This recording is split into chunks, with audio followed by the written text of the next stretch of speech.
Hi everyone, good morning. সবাই কেমন আছো? আশা করি ভালো আছো, আর আমরাও খুব ভালো আছি। তো সকালের দিকটা উঠেছিলাম, অনেক সকালে উঠেছিলাম, তো কাজকর্ম হয়ে গেছিলো, তো তখন আর সেটা দেখাতে পারিনি। এখন চলে এসেছি একদম তোমাদের সাথে করে নিয়ে আমার রান্নাঘরে রান্না করতে। তো প্রত্যেক দিন যেহেতু আমাদের মতোই রান্না হয়, আমরা কি খাবো ছেলের জন্যও জিজ্ঞাসা করি, কিন্তু প্রত্যেক দিনটা না সম্ভব হয়ে ওঠে না। আমার বরের আমার জন্য একরকম, আমার ছেলের জন্য একরকম, এরকম না হয়ে ওঠে না প্রত্যেক দিন। তো চেষ্টা করি মানে যাতে দুজনেই ভালো খেতে পারে, তো সেরকমভাবে চেষ্টা করি।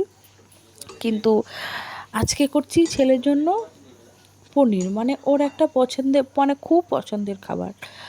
তো মাঝে মাঝে বাচ্চা না, মাঝে মাঝে ওর মতো করে না দিলে মানে ওরও তো মানে মুখটা চেঞ্জ হবে না, টেস্ট একটু চেঞ্জ হবে না। তো ওই জন্য চলে এসেছিলাম একটু রান্নাঘরে পনির করতে। তো ওর জন্য পনির করছি, আর একদিকে দেখো আমাদের টিফিনে খাওয়ার জন্য ছোলার ডাল বসিয়ে দিয়েছি। টিফিনেও খাবো ওটা, আর খাবো রাত্রিবেলা। তাহলে রাত্রিবেলা এসে আমাকে আর কিছু করতে হবে না।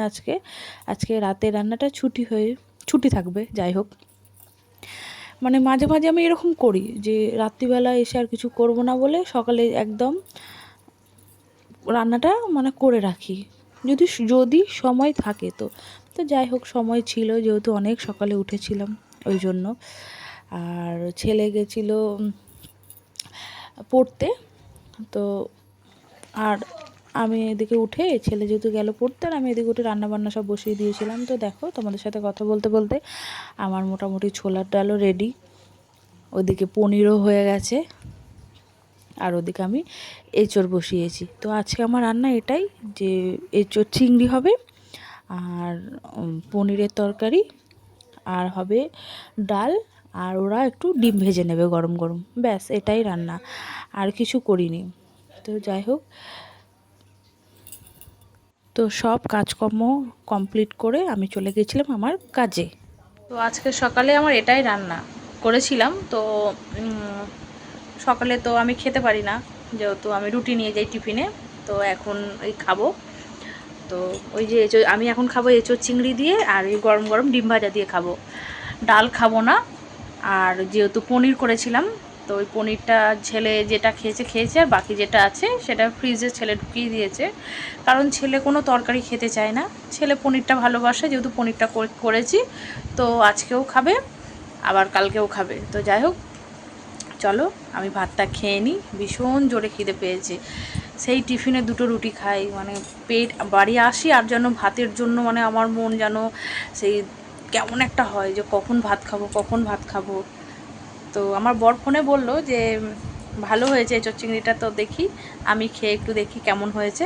তো চলো ভাতটা খেয়ে নিই, আবার পরে দেখা হচ্ছে। সত্যিই গো, যে মানে এঁচোড়ের তরকারিটা খুব ভালো হয়েছে খেতে। আর এই যে এরকম এরকম চিংড়ি মাছ দিয়েছি, বেশি বড় বড় দিইনি, বেশি বড় বড় চিংড়ি মাছ না ভালো লাগে না। তো যাই হোক, ভালো হয়েছে বেশ খুব। যে আর এঁচোড় খেতে তো আমার সেই লাগে, মানে তুমি পুরো ভাতটা যদি বলো এঁচোড়ের তরকারি দিয়ে খেয়ে উঠে পড়তে, আমি পুরো ভাতটা এঁচোড়ের তরকারি দিয়ে খেয়ে উঠে পড়বো। আমার বরাবর অতটা পছন্দ করে না, আর ছেলে তো খাই না। ঘরের মধ্যে যা এঁচোড় আনে বেশিরভাগ 1% মনে হয় আমার বর খায়, বাদ বাকিটা আমিই খাই। তো চলো খেয়ে নিই। আমি এই তো বসে, এখন একটু বসে বসে রিলস বানাচ্ছিলাম, কারণ সকালের দিকে তো আর একটুকু রিলস বানানো হয় না, ওই জন্য বসে বসে একটু বানাচ্ছিলাম। ও তো তারপর পড়তে গেছিলো, তারপর পড়ে আসলো, এসে আবার পড়তে বসলো, তাই একটু বসে আছি।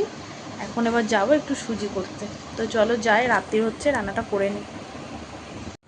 বলো কি কি কি কি পরীক্ষা? কালকে পরীক্ষাটা হয়ে যাক, দেব। তুই কি খেয়ে আসলি? ঠিক আছে, তুই এটা কি খেয়ে এসছিস? ওই জামাটার মধ্যে ওরকম লাগিয়েছিস? সত্যি কথা বল, কি খেয়ে আসলি?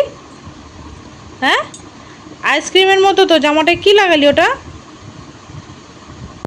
ঠান্ডা লেগেছে? পড়তে যেতে পারছে না, ঠান্ডা লেগেছে এমন সকালে উঠে, এদিকে পরীক্ষা, বলো কি অবস্থা। ছেলেটা যে কবে বুঝবে জানি না আমি। কালকে পড়তে যেতে পারিনি, সকালবেলা এত ঠান্ডা লেগেছে, মানে সারা রাত্রির কাশি। এবার সকালে আর উঠে যে পড়তে যাবে, যেতে পারেনি। তো কালকে পরীক্ষা আছে, তো এখন একটু পড়াশোনা করছে, আমিও বসেছিলাম। তো এখন ও রাতে রুটি দিয়ে ও সুজি খাবে, ওই যে সুজি নিয়ে আসা হয়েছে। তো এই সুজিটা আমি এখন বানাবো, একটু পরে বানাবো, এখন একটু ছেলে পড়ে নিক। মানে ওই তো যতক্ষণ বসে থাকবো ওই ততক্ষণ তো পড়বে না, তারপর তো ওই উঠে গেলে হয়ে গেল তার পড়া।